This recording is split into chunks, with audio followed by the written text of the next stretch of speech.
Halo teman-teman semua, bagaimana kabarnya? Selamat datang kembali di channel YouTube Dwight Kreswan. Ya, Presiden Prabowo Subianto akhirnya secara resmi meluncurkan Danantara pada hari Senin kemarin dan ada banyak reaksi, ada pro dan kontra dari masyarakat dan juga sivitas akademika dan juga pelaku usaha serta pihak lain mengenai peluncuran Danantara yang sudah dilakukan oleh Presiden Pak Prabowo Subianto pada hari Senin kemarin. Kita akan membahas mengenai apa itu Danantara, tapi sebelumnya teman-teman silakan untuk subscribe channel YouTube ini dulu ya. Jadi Danantara itu dibentuk oleh pemerintah berdasarkan perubahan ketiga Undang-Undang Nomor 19 tahun 2023 mengenai BUMN. Danantara sendiri adalah Sovereign Wealth Fund atau SWF yang tujuannya adalah untuk mengoptimalkan kekayaan negara dari investasi. Cara kerja yang dimiliki oleh Danantara itu dianggap sangat mirip dengan Temasek yang ada di Singapura. Bahkan Danantara itu cara kerjanya juga dianggap mirip dengan Indonesia Investment Authority atau INA. INA sendiri menurut rencana akan dikonsolidasikan oleh pemerintah ke dalam Danantara.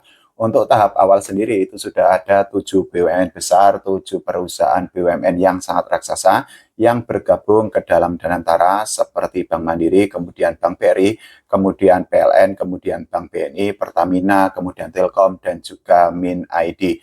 Pak Prabowo Subianto sendiri selaku Presiden Indonesia itu mengakui bahwa Danantara itu akan mengelola dana investasi yang sangat besar, angkanya mencapai 14.000 triliunan rupiah. Untuk tahap awal sendiri, Danantara akan mengelola dana investasi sebesar 300 triliun rupiah, yang mana dana atau anggaran itu merupakan atau hasil dari efisiensi anggaran yang sudah dilakukan oleh pemerintahan di era Pak Presiden Pak Prabowo Subianto. Di dalam peluncuran Danantara kemarin, Pak Prabowo Subianto itu juga menyebut bahwa Danantara itu merupakan badan pengelola investasi terbesar yang ada di dunia. Pak Prabowo Subianto itu juga menyebut di dalam peluncuran Danantara kemarin bahwa Danantara itu dananya itu akan digunakan untuk membiayai beberapa proyek strategis nasional seperti pengembangan industri manufaktur, kemudian juga hilirisasi sumber daya alam. Selain itu juga Danantara itu akan berinvestasi di ketahanan pangan yang mana tujuannya menurut Pak Prabowo Subianto itu adalah untuk menyejahterakan masyarakat Indonesia dan juga untuk mendukung pertumbuhan ekonomi Indonesia melalui berbagai proyek yang akan disuntik oleh Danantara itu. Pak Prabowo Subianto menyebut bahwa target pertumbuhan ekonomi di Indonesia itu ditargetkan bisa mencapai 8% per tahun. Kita ketahui bahwa saat ini pertumbuhan perekonomian Indonesia itu masih di kisaran 5%-an saja, dan tentu saja kalau nanti pertumbuhan ekonomi Indonesia bisa mencapai angka 8%, tentu saja ekonomi di Indonesia akan tumbuh atau akan berkembang dengan sangat baik lagi. Beberapa figur itu sudah ditunjuk oleh pemerintah untuk masuk ke dalam struktur Danantara, dan pemerintah sudah menunjuk Pak Rosan Roslani sebagai Kepala Badan Pengelolaan Investasi Danantara. Selain itu juga ada beberapa figur yang nantinya akan disebut atau akan dimasukkan ke dalam struktur BPI Danantara, termasuk untuk di posisi Dewan Pengawas. Pak Rosan Roslani sendiri pada hari Senin kemarin itu sudah menyebut bahwa mantan Perdana Menteri Inggris yaitu Tony Blair itu akan ditunjuk atau akan dimasukkan untuk menjadi salah satu Dewan Pengawas Danantara.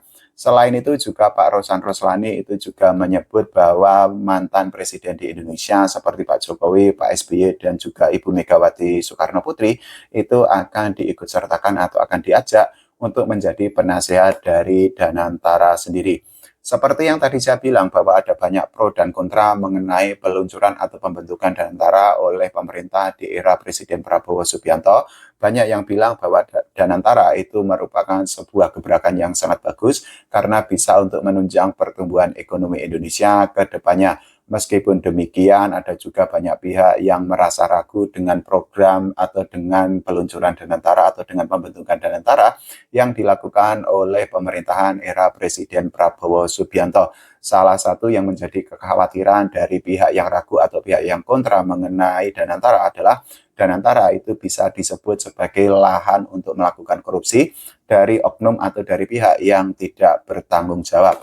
Beberapa politikus itu sudah meragukan mengenai Danantara, salah satunya adalah politikus PDIP atau PDI Perjuangan yaitu Pak Darmadi Durianto. Jadi pada hari Senin kemarin Pak Darmadi Durianto itu sudah menyampaikan pandangannya mengenai peluncuran Danantara, dan kita ketahui bahwa Pak Darmadi Durianto ini merupakan anggota Komisi 6 di DPR RI. Menurut Pak Darmadi Durianto yang merupakan politikus PDIP, Danantara itu bisa menjadi dua sisi atau menimbulkan dua sisi, yaitu Danantara itu bisa menjadi malaikat bagi ekonomi Indonesia kalau memang orang-orang di dalamnya itu memiliki kemampuan atau memiliki kapabilitas yang mumpuni dan juga tidak ada intervensi politik di dalamnya.